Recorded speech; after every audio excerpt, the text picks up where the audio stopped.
Season 14 has officially started and the grind to achieving Mythic rank has been reset.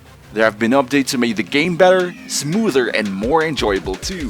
These improvements of course lead to the rise of unforeseen bugs and broken hero. I'm looking at you, Valor! But that's just about how all games are. Developers fix all the issues and introduce new content into the game to make it more interesting and better. The new content is not necessarily final, and so the developers will have to wait for feedback from players so they'd better understand what issue to address and how they would address it to suit the gaming community better. Hey everyone, what is up? Walang kukurapin Sir Goatee Guy Erwin. Today we're gonna take a look at one of the newest battle spells, Flameshot. Winnovate Gaming. For starters, what Flameshot does basically is fire a projectile that deals damage to the scales as the distance increases. When you shoot it at an enemy who is close, that same enemy gets knocked back for a decent amount of gap. Enemies who get hit by it are also slowed for a short duration. These last two details are primarily why players, myself included, could see the potential of Flameshot being used instead of Flicker or Execute. In fact, it is essentially the combination of Flicker and Execute. Flameshot may be used as a means of escape by creating a distance between yourself while slowing the target enemy at the same time for a more successful getaway. It may also be used in combination with other hero skills to engage, put the enemy out of position, and deal extra damage. What is the maximum range, you ask, as to when the enemies may still be knocked back with the Flameshot and not simply damaged? Here is Lilia position at maximum range. One more step away from the enemy and Flameshot would no longer knock the enemy back. The distance is reasonably close enough in my opinion. If a bit further than this and enemies get knocked back still, I will find myself crying out OP. Fortunately for us, that isn't the case, so I think it's good. You might also be wondering how much of a difference does Flameshot scale based on distance. There's a variable damage value based on the hero's magic power, but just how much is the difference between a Flameshot that is cast up close and one that is cast from maximum range? To provide a rough demonstration, I've positioned Farsa to the minimum distance where a knockback wouldn't apply to enemies when they get hit. Farsa is gonna hit Layla with a Flameshot from her current distance and again from maximum range. Regardless of what level you're in, for as long as your magic power doesn't increase as you level up, the damage of Flameshot wouldn't change as seen between the damage of a level 1 and a level 15 Farsa. We purchase items for Farsa this time and we can choose to purchase 6 Blood Wings to maximize Farsa's magic power as much as possible. And we definitely see a big difference in terms of damage. But I'd like to give it a more realistic approach and would rather purchase items that players build on Farsa. That way, we'd see a damage value that we can see in actual games. Same thing, we're gonna hit Layla from the exact same distances where we hit her earlier.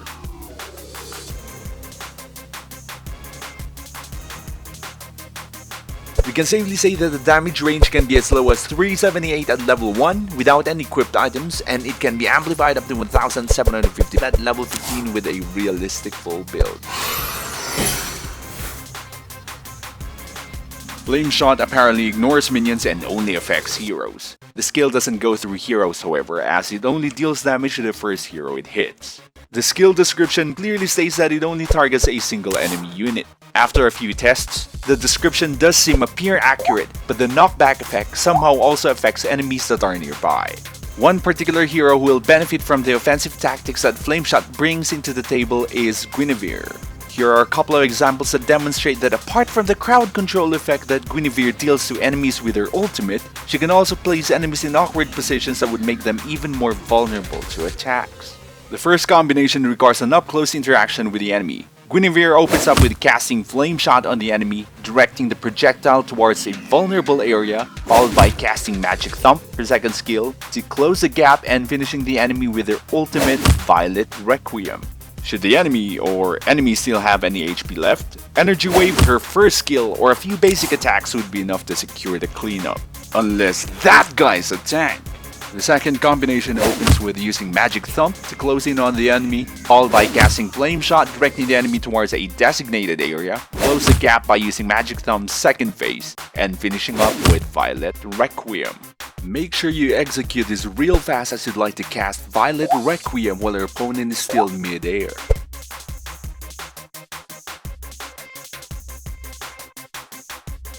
Another hero who would arguably benefit from Flameshot is Chou.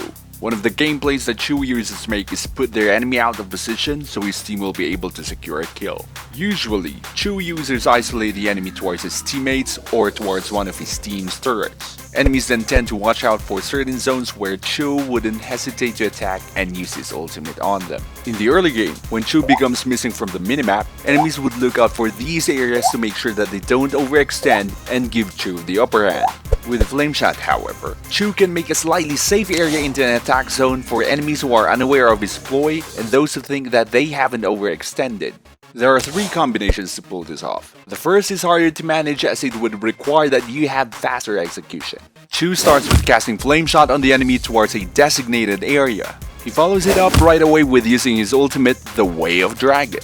Chou has to maximize the distance of course before tapping on the ultimate again to make Chou fly back to the opponent with a barrage of kicks. If the enemy is still standing, good old Jeet Kune Do or some basic attacks would suffice to make the kill. The second version starts with using Flameshot, following it up by immediately dashing towards the enemy using Shunpo, Chou's second skill, and finally kicking the enemy towards a vulnerable area with Chou's ultimate.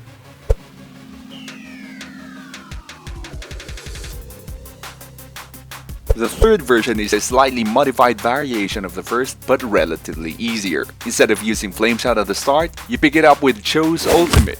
Once Chou goes flying back to the opponent and before the enemy hits the ground, you immediately cast Flameshot and finish off the enemy with Jeet Kune Do, Chou's first skill, or with some basic attacks. So now we're left with the argument whether or not Flameshot is a better replacement for Flicker or Execute.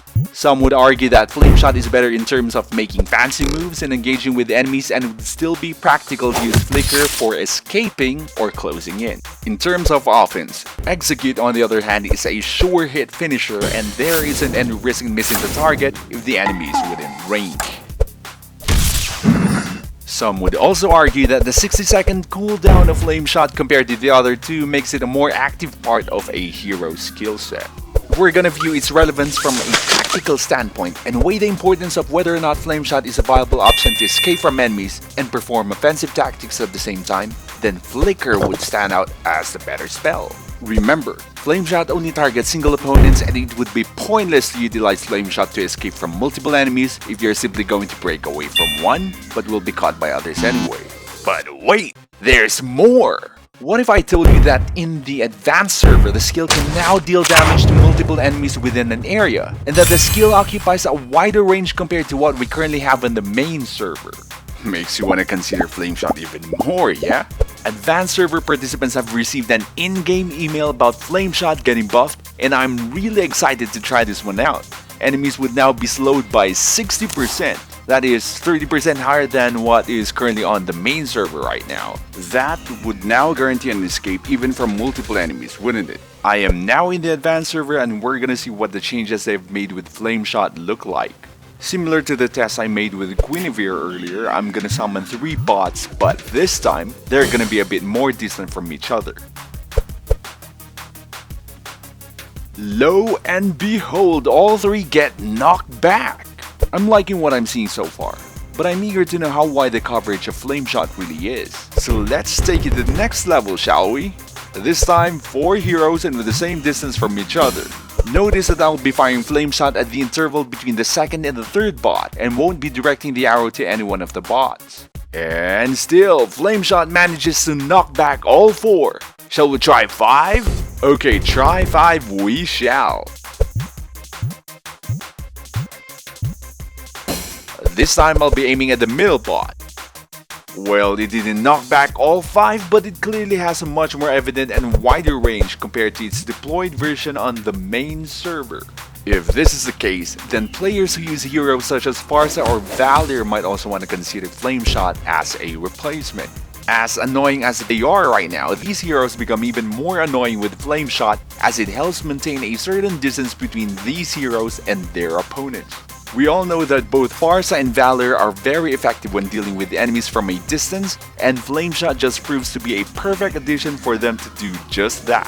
Players can take the content on this video with a grain of salt and experiment further to see more of its worth in teamfights. By design, the skill is geared towards mage users. Yes, that is correct. However, I see the community try to make use of it more by using it on heroes from non-mage roles, where Chou is a good example.